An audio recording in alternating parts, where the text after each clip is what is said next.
നമസ്കാരം. ദേശീയം സാർവദേശീയത്തിലേക്ക് ഏവർക്കും സ്വാഗതം.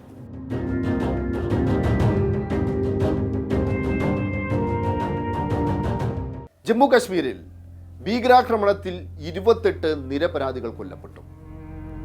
രാജ്യത്ത് മതസ്പർദ്ധയുണ്ടാക്കുക, ഹിന്ദുവിനെയും മുസ്ലിമിനെയും തമ്മിലടിപ്പിക്കുക എന്നതാണ് ഭീകരരുടെ ലക്ഷ്യം. ജമ്മു കാശ്മീരിലെ കുത്തഴിഞ്ഞു കിടക്കുന്ന സുരക്ഷാ സംവിധാനം കാര്യങ്ങൾ എളുപ്പമാക്കി.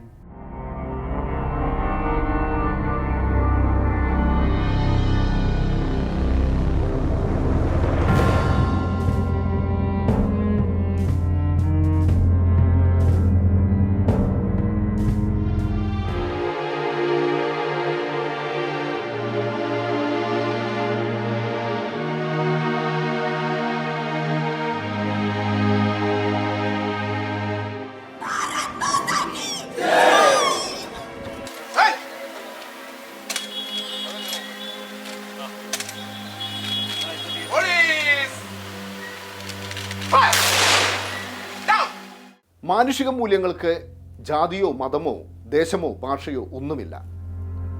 മാനുഷിക മൂല്യങ്ങളുടെ പ്രതീകമാണ് കശ്മീരിൽ കൊല്ലപ്പെട്ട സെയ്ദ് ആദിൽ ഹുസൈൻ ഷാ. ഷായ്ക്ക് വളരെ എളുപ്പം രക്ഷപ്പെടാമായിരുന്നു. എന്നാൽ തൻ്റെ സഹജീവികളെ രക്ഷപ്പെടുത്താനുള്ള ശ്രമത്തിനിടയിൽ ഈ ധീരൻ രക്തസാക്ഷിയായി.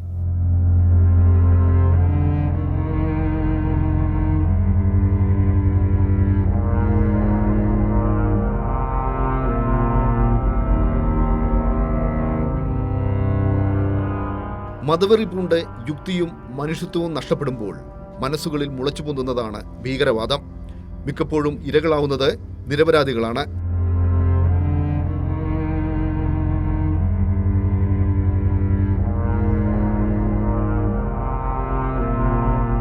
മതചിന്തയ്ക്കും അപ്പുറത്ത് ഉയർന്നു നിൽക്കുന്നതാണ് വിശാലമായ മാനുഷിക ബോധം. ആ മാനുഷിക ചിന്തയുടെ പ്രതിരൂപമാണ് സെയ്ദ് ആദിൽ ഹുസൈൻ ഷാ.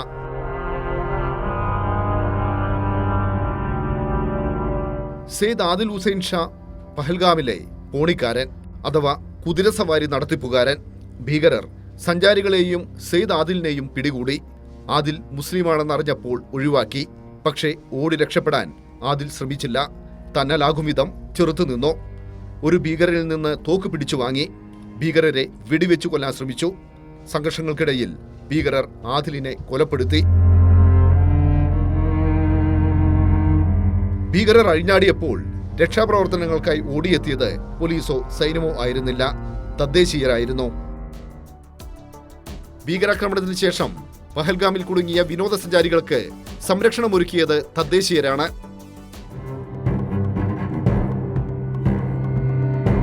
കശ്മീരിൽ ഭീകരവാദത്തിന്റെ ഏറ്റവും വലിയ ഇരകൾ തദ്ദേശീയർ തന്നെയാണ്. ഭീകരവാദത്തെ ശക്തമായി ചെറുക്കുന്നതും കൊല്ലപ്പെടുന്നതും ഇവർ തന്നെയാണ്.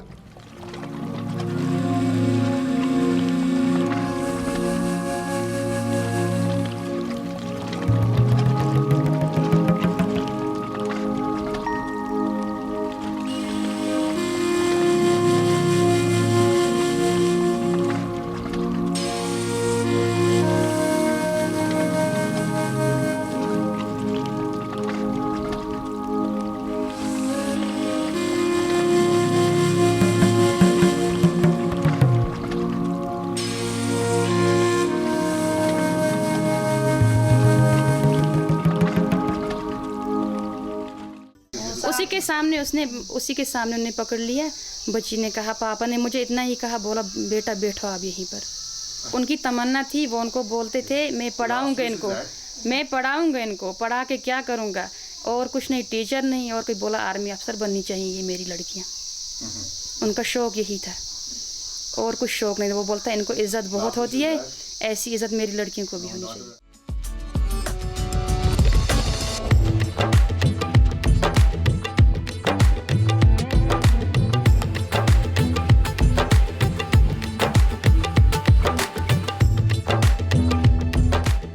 ടൂറിസമാണ് താഴ്വരയിലെ ജനങ്ങളുടെ പ്രധാന വരുമാന മാർഗം. ടൂറിസം മേഖലയുടെ നട്ടെല്ലൊടിക്കുക എന്നതായിരുന്നു ഭീകരരുടെ പ്രധാന ലക്ഷ്യങ്ങളിലൊന്ന്. ഇനി ടൂറിസ്റ്റുകളുടെ ഒഴുക്ക് ഗണ്യമായി കുറയും. അതോടെ ഇവരുടെ ജീവിതം പ്രതിസന്ധിയിലാകും.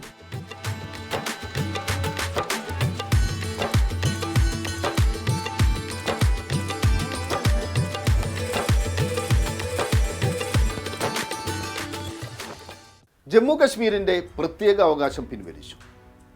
സംസ്ഥാനമായിരുന്ന ജമ്മു കശ്മീരിനെ കേന്ദ്രഭരണ പ്രദേശമാക്കി. ഇതെല്ലാം ഭീകരവാദം തുടച്ചു നീക്കാനുള്ള നടപടികളാണ് എന്നതായിരുന്നു മോദി സർക്കാരിൻ്റെ വിശദീകരണം. ഒരു കാര്യം ഇപ്പോൾ ഉറപ്പായിരിക്കുന്നു, മോദി സർക്കാരിൻ്റെ കശ്മീർ നയം തികഞ്ഞ പരാജയമാണ്. കേന്ദ്ര സർക്കാരിൻ്റെ കശ്മീർ നയം എന്താണ്? ഈ ഫോട്ടോ ആണ് മറുപടി. 2017 ഏപ്രിൽ 6 ജമ്മു കശ്മീരിലെ ബഡ്ഗാം ഫറൂഖ് അഹമ്മദ് ഡർ എന്ന കശ്മീരുകാരനെ പട്ടാളവണ്ടിക്ക് മുന്നിൽ സൈന്യം കെട്ടിയിട്ടു. ഇങ്ങനെ പ്രദക്ഷിണം നടത്തി. സൈന്യത്തിന് നേരെ കല്ലെറിയുന്നവർക്ക് മുന്നറിയിപ്പ് നൽകുകയായിരുന്നു അത്രേ. ഈ ക്രൂരകൃത്യം ചെയ്തത് മേജർ ലിഗുൾ ഗഗോയ് എന്ന മുതിർന്ന സൈനിക ഉദ്യോഗസ്ഥനാണ്. രാജ്യം കണ്ട ഏറ്റവും വലിയ മനുഷ്യാവകാശ ലംഘനങ്ങളിൽ ഒന്നായിരുന്നു ഇത്.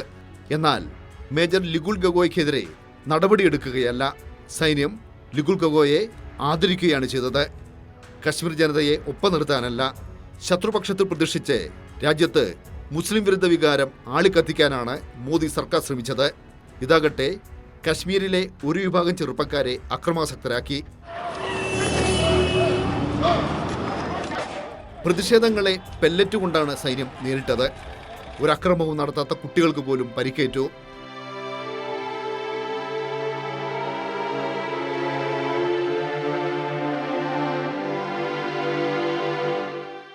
बिलाल अहमद वाजा। आपकी एज अभी, अच्छा मुझे ये बताइए आपको पैलेट कब लगा? 2016 9 सितंबर। 9 सितंबर 2016 में। यस आप स्कूल स्टूडेंट थे? यस सर, मैं अभी भी स्टूडेंट हूँ। अभी भी? Yes. आपकी आंखें दोनों ब्लाइंड हो चुकी हैं? यस सर, बहुत है। तो आपने डॉक्टर की कंसल्टेशन ली? यस सर, मुझे 4 सर्जरियाँ हो गई SMH में, श्रीनगर में। अच्छा, जो राइट आई है अच्छा। उसकी रेटिना डैमेज हो गई सर। ओहो, लेफ्ट का? लेफ्ट दिन ब दिन इन्वॉल्व हो रहा है। अच्छा, लेफ्ट दिन ब दिन इन्वॉल्व हो रहा है। Yes sir. अच्छा, मुझे ये बताइए आपको कोई असिस्टेंस मिली सरकार की तरफ से या गैर सरकारी इदारे जो हैं NGOs वगैरह? नहीं सर, अभी तक कुछ नहीं? नहीं सर। चलो, आपके घर में कमाने वाला कौन है? Father bread makers. अच्छा, ब्रेड मेकर। ठीक। ये कैसे हुआ? एक्चुअली सर हम उस दिन खेत पे थे जिस दिन मुझे पैलेट लगा था। अच्छा, मेरा साथ मेरा बड़ा भैया भी था। तो अचानक पता नहीं CRP था, स्टेप था, पुलिस था, क्योंकि मैं उस वक्त अनकॉन्शियस हुआ था। पैलेट लगने के बाद ये इवनिंग में हुआ, मुझे पैलेट लग गया था। उस वक्त टाइम था 7:30। अच्छा। पैलेट लगने के बाद मैं अनकॉन्शियस हो गया था। वहाँ पे स्टोन पेल्टिंग आप स्टोन पेल्टिंग कर रहे थे कि आप नॉर्मली? नॉर्मली। आप इन्वॉल्व नहीं थे? नहीं सर, क्योंकि मुझे कोई FIR भी नहीं है। ओके, FIR भी नहीं है। सर मैं अभी एजुकेशन कर रहा हूँ, मैं अपने फ्रेंड के पास जाता हूँ, मैं लैपटॉप यूज़ करता हूँ, उसमें मैं NVIDIA और JAS यूज़ करता हूँ सर। अच्छा, software for blinds. Yes sir. 2019 August 5 കശ്മീരിൻ്റെ പ്രത്യേക അവകാശം പിൻവലിച്ചു.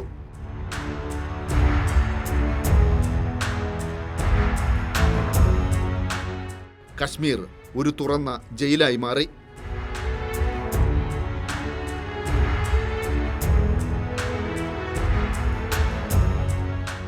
കശ്മീരിൽ ഭീകരവാദത്തിനെതിരെ ഏറ്റവും ധീരമായ ചെറുത്തുനിൽപ്പ് നടത്തുന്ന പൊതുപ്രവർത്തകനാണ് CPIM നേതാവ് മുഹമ്മദ് യൂസഫ് തരിഗാമി.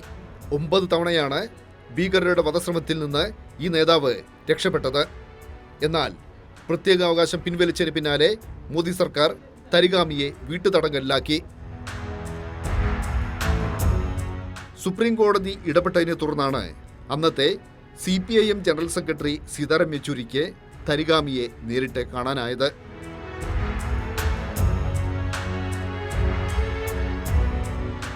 എല്ലാ കാലത്തും കശ്മീർ ഇന്ത്യയുടെ അവിഭാജ്യ ഘടകമാണെന്ന് ഉറക്കെ പറയുന്ന നേതാവാണ് യൂസഫ് തരിഗാമി.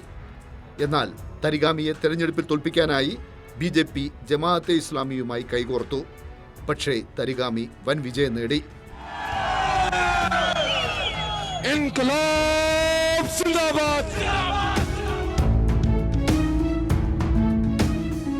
മണ്ഡല പുനർനിർണയത്തിലൂടെ ഹിന്ദു ഭൂരിപക്ഷമുള്ള ജമ്മുവിലെ സീറ്റുകൾ വർദ്ധിപ്പിച്ചു. അങ്ങനെ ജമ്മു കശ്മീരിൽ അധികാരത്തിൽ വരാമെന്ന BJPയുടെ കണക്കുകൂട്ടലുകൾ തെറ്റി. ഉമർ അബ്ദുള്ളയുടെ നേതൃത്വത്തിൽ മതേതര സർക്കാർ അധികാരത്തിൽ വന്നു. ജമ്മു കശ്മീർ കേന്ദ്രഭരണ പ്രദേശമാണ്. എല്ലാം പൂർണ്ണമായും കേന്ദ്രം ഭരിക്കുന്ന മോദി സർക്കാരിൻ്റെ കൈപ്പിടിയിലാണ്. അതുകൊണ്ട് തന്നെ പഹൽഗാമിലെ സുരക്ഷാ വീഴ്ചയുടെ പൂർണ്ണ ഉത്തരവാദിത്തം മോദി സർക്കാരിനാണ്. അല്ല, സെക്യൂരിറ്റി ലാബ്സ് ഉണ്ടായിട്ടുണ്ടെന്ന് അത് നമുക്കെല്ലാവരും കാണുന്നത്. അത് പാകിസ്ഥാനി ഭീകരവാദികൾ വന്ന് മതം ചോദിച്ച് ഒരു നിരപരാധിയായ സാധാരണക്കാർ അവിടെ സഞ്ചരിക്കാൻ പോകുന്ന കുടുംബത്തിൻ്റെ ഒപ്പം സഞ്ചരിക്കാൻ പോകുന്ന ഇന്നസെൻറ്റ് വിക്ടിംസിനെ തന്നെ ക്രൂരമായി കൊന്നത് നമ്മൾ കാണുന്നു. അതുകൊണ്ട് അത് എങ്ങനെ നടന്നു, എന്തുകൊണ്ട് നടന്നു, അതെല്ലാം ഗവൺമെൻറ് നോക്കും.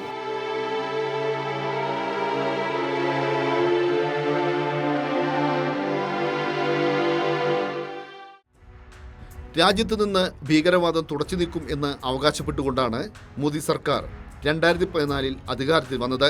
എന്നാൽ ഭീകരാക്രമണങ്ങൾ നിർബാധം തുടർന്നു.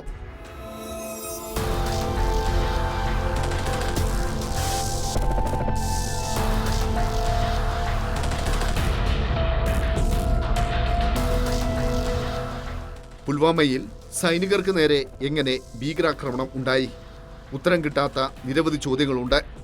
അക്കാലത്ത് മുതിർന്ന BJP നേതാവായ സത്യപാൽ മാലിക് ആയിരുന്നു ജമ്മു കശ്മീർ ഗവർണർ.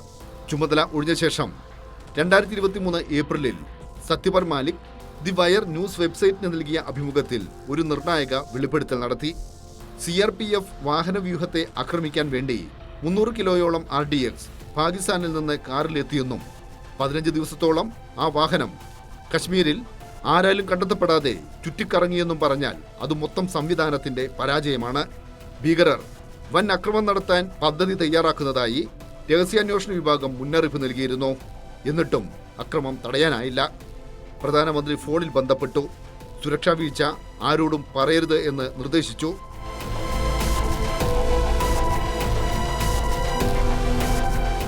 പുൽവാമ ഭീകരാക്രമണത്തിൽ നിന്ന് മോദി സർക്കാർ ഒന്നും പഠിച്ചില്ല. സുരക്ഷാ സംവിധാനത്തിന്റെ പഴുതുകൾ ഭീകരർ മനസ്സിലാക്കി. അവർ നിരപരാധികളെ വെടിവെച്ചു കൊന്നു.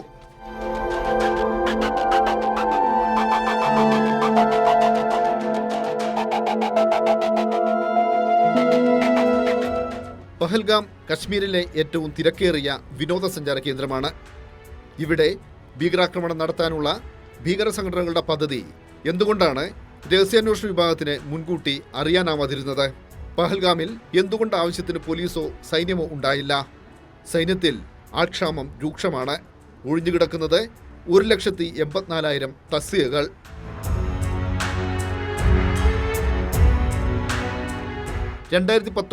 ഫെബ്രുവരി 14 പുൽവാമയിലുണ്ടായ ഭീകരാക്രമണത്തിന് പിന്നാലെ ഫെബ്രുവരി 26 ഇന്ത്യ പാക് അധീന കാശ്മീരിൽ മിന്നൽ ആക്രമണം നടത്തി.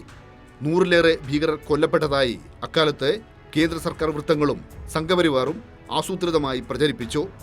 എന്നാൽ ഒരാൾ പോലും കൊല്ലപ്പെട്ടില്ലെന്ന് പിന്നീട് തെളിഞ്ഞു. കപട ദേശസ്നേഹവും മുസ്ലിം വിരുദ്ധതയും ആളിക്കത്തിച്ചു. 2019 ലോക്സഭാ തെരഞ്ഞെടുപ്പിൽ വൻ വിജയം നേടി. പഹൽഗാം ഭീകരാക്രമണത്തിന് പിന്നാലെ മുസ്ലിം വിരുദ്ധത ആളിക്കത്തിക്കാനാണ് ഒരു വിഭാഗത്തിന്റെ ആസൂത്രിത ശ്രമം.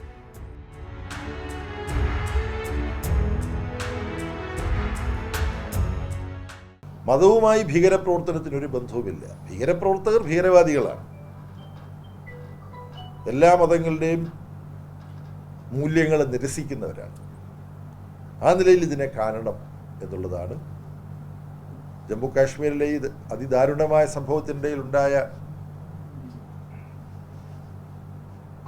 പ്രകാശത്തിൻ്റെ ചെറിയ ഒരു കീർ എന്ന് പറയാവുന്നത് ഈ കൂട്ടക്കുരുതിക്ക് ഇരയാവുന്നവരിൽ നിന്നും ഒരാളെ രക്ഷപ്പെടുത്താൻ മുസ്ലിം മതവിശ്വാസിയായ ഒരാൾ തയ്യാറായി. പക്ഷേ ഈ ഭീകരർ അയാളെ പിടിവെച്ചു. മുസ്ലിം വിരുദ്ധത വോട്ട് നേടാനുള്ള എളുപ്പ വഴിയാണ്. പക്ഷേ ഭീകരവാദത്തിന് പരിഹാരമല്ല. രാജ്യത്ത് വികസനമോ ക്ഷേമമോ ഉണ്ടാകില്ല. സെയ്ദ് ആദിൽ ഹുസൈൻ ഷാ എന്ന കുതിരക്കാരന്റെ മാനുഷിക ബോധമെങ്കിലും മുസ്ലിം വിരുദ്ധത ആളിക്കത്തിക്കുന്നവർക്ക് ഉണ്ടാകേണ്ടിയിരിക്കുന്നു. പഹൽഗാം ഭീകരാക്രമണത്തിന്റെ പശ്ചാത്തലത്തിൽ രാജ്യത്ത് മുസ്ലിം വിരുദ്ധത ആളിക്കത്തിക്കാനാണ് ചിലർ ശ്രമിക്കുന്നത്. അവർ ഇന്ത്യയുടെ ചരിത്രം വായിക്കണം. സ്വതന്ത്ര ഇന്ത്യയുടെ ചരിത്രത്തിലെ ആദ്യത്തെ കൊടും ഭീകരൻ നാഥുറാം വിനായക് ഗോഡ്സെയാണ്. മഹാത്മാഗാന്ധിയെ കൊലപ്പെടുത്തിയത് ഇസ്ലാമിക ഭീകരരല്ല, ഹിന്ദുത്വ ഭീകരരാണ്. 2023 ഹൈദരാബാദിൽ സംഘപരിവാർ നടത്തിയ രാമനവമി ഘോഷയാത്ര. ഹേമകുമാർ എന്ന സംഘപരിവാറുകാരൻ ഉയർത്തിപ്പിടിച്ചിരിക്കുന്ന ഫോട്ടോ കാണുക. ഇതൊരു തീവ്രവാദിയാണ്. പേര് നാഥുറാം വിനായക് ഗോഡ്സെ, സ്വതന്ത്ര ഇന്ത്യയിലെ ആദ്യത്തെ തീവ്രവാദി.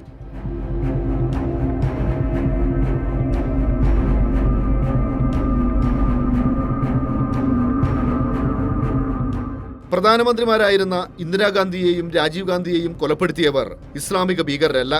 ഇന്ദിരാഗാന്ധിയെ കൊലപ്പെടുത്തിയത് ഖാലിസ്ഥാൻ ഭീകരർ, രാജീവ് ഗാന്ധിയെ കൊലപ്പെടുത്തിയത് LTTE ഭീകരർ.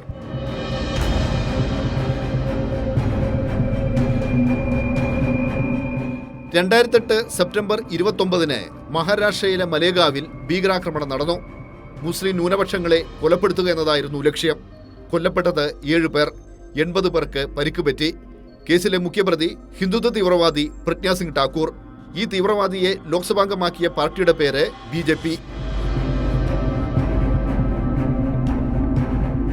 വർഗീയതയെ വർഗീയത കൊണ്ടോ ഭീകരവാദത്തെ ഭീകരവാദം കൊണ്ടോ ചെറുത്തു തോൽപ്പിക്കാനാവില്ല. ജാതിക്കും മതത്തിനും ഭാഷയ്ക്കും വിവിധ സ്വത്തുചിന്തകൾക്കുമെല്ലാം അപ്പുറത്തുള്ള വിശാലമായ മാനുഷിക ബോധം കൊണ്ട് മാത്രമേ ലോകത്ത് ശാന്തിയും സമാധാനവും ക്ഷേമവും വികസനവും എല്ലാം ഉണ്ടാക്കാൻ സാധിക്കും. ഇത്തവണത്തെ ദേശീയം സർവ്വദേശീയം ഇവിടെ സമാപിക്കുന്നു. നന്ദി, നമസ്കാരം.